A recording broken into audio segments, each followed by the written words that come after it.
欢迎来到星星频道，请点击订阅并关注，获取最新资讯。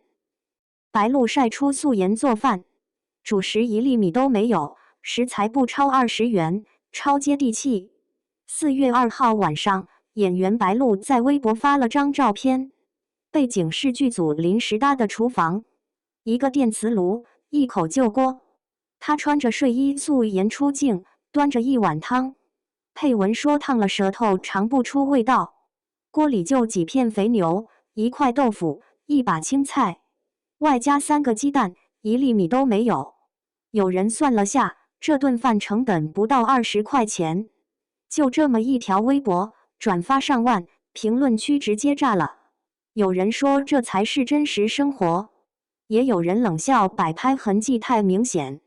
但吵到最后，点赞最高的评论出奇一致，我今天也这么吃。双引号，这锅清汤好像突然成了个镜子，照出了我们心里憋了很久的东西。回想一下，以前明星晒吃的是什么画风？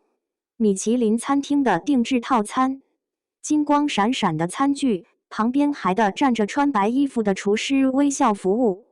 评论区清一色的羡慕求同款姐姐好精致，那是一种被精心设计过的完美生活，离我们普通人的厨房和外卖盒隔着10万8千里。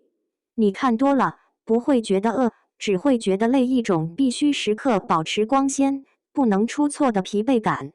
白鹿这顿饭把所有这些仪式感都撕掉了，没有滤镜，没有名牌餐具，连锅都是旧的。她之前和闺蜜拍做饭视频，鸡翅煎糊了2次，手忙脚乱的样子全都没剪，直接发了出来。那种会失败但不放弃的笨拙，反而比什么都会的治愈系主妇更让人舒服。她不是第一次这样，被路人拍到在新疆街头一手一根铁签子啃烤肉，吃得满嘴油光，经纪人急得在旁边跳脚，在综艺里笑到蹲的，表情管理彻底失控。这些没修过的图，没设计过的瞬间，像一块块拼图，拼出了一个没那么像明星的明星。如果你觉得这只是白鹿的个人风格，那就错了。看看最近翻红的瞿颖，54岁的她在节目里掏出10块钱的老花镜，戴着2块5的耳环，还调侃说省下的钱可以买金霉素眼膏。她大大方方承认打过肉毒，说生气时表情都变平和了。更绝的是，她经纪人直接发文求饶，大家别再介绍工作了，姐姐不想上班，不想加班。双引号，这种不装的劲儿被网友称为内娱活人感天花板。她误把英文菠菜 spinach 听成西班牙人 Spanish， 还自豪回应我是中国人 Chinese。这个片段火遍全网，大家喜欢的就是这种没剧本、没包袱的真实。2025年，活人感甚至入选了咬文嚼字年度10大流行语。这背后是一种集体情绪的转变。我们看腻了流水线上生产出来的完美偶像，厌倦了那些滴水不漏的采访和精修到失真的照片。当 AI 都能生成以假乱真的面孔时，一个敢素颜、敢犯错、敢说不想上班的真人，反而成了最稀缺的娱乐资源。明星的接地气或许是一种人设选择，但我们普通人的消费选择却是实打实的。数据不会说谎。2025年，全国餐饮大盘的人均消费降到了36.6元，比2024年同期下降了7.7%。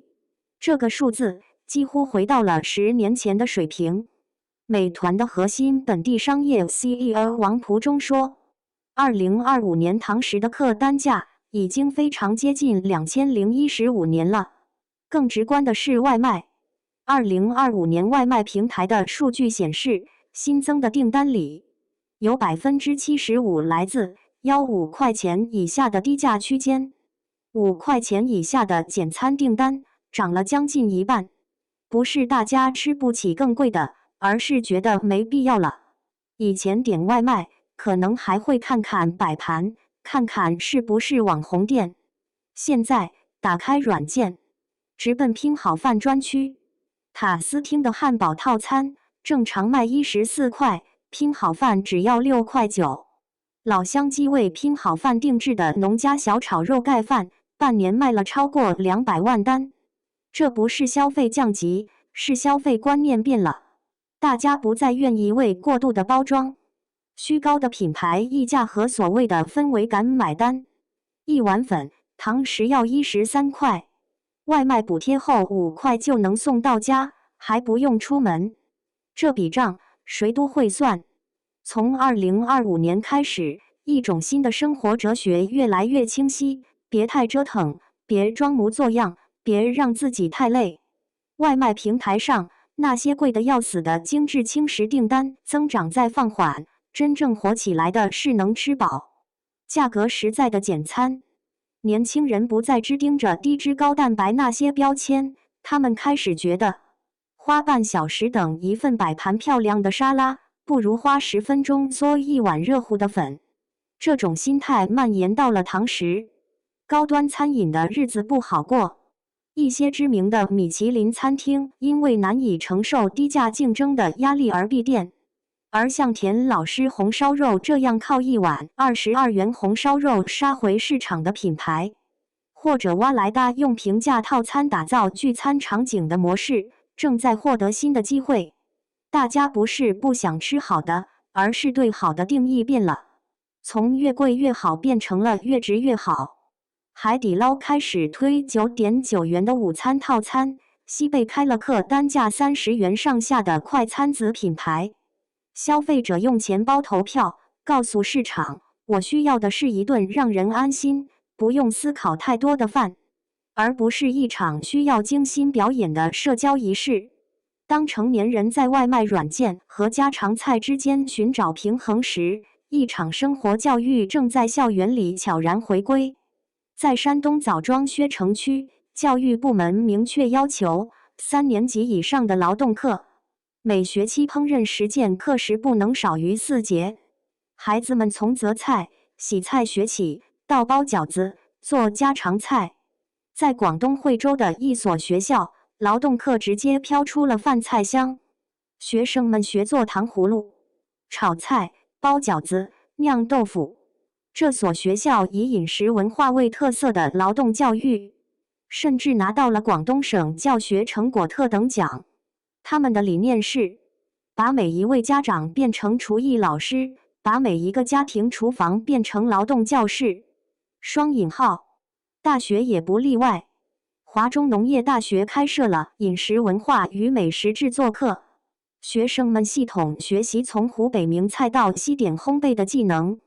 中国科学技术大学的美食与生活劳动实践课，教同学们从灌汤包做到糖醋里脊。厦门工学院、阳光学院，越来越多的学校把共享厨房和厨艺课变成了标配。